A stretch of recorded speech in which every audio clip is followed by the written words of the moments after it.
मैं हूँ टूरा धाकड़ वाला, नाचे डौकी पी के दारू प्लेन, पिए हिटन लाथे चकना सामान, डोकरा लीडिंग लाडांग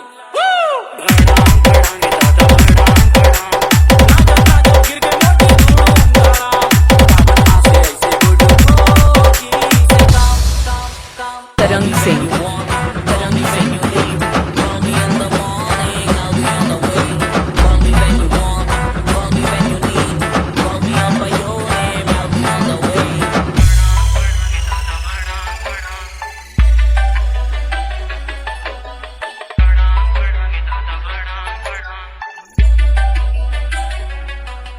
बदनाम बदनाम बदनाम पूरी बहुत पिच पच वाला काम, खाए पान चोरी बहुत, हाथ चलाए ये चलाए रे जुबान चोरी बहुत, जहाँ जाए पूरी बॉम्ब है जवान चोरी बहुत, बिना गाली गलोच बात करे नहीं तोर, हर दिन नवा सीन नवा कांड हर रोज, हाय टूरी के दीवाना है पूरा जिला बालोद,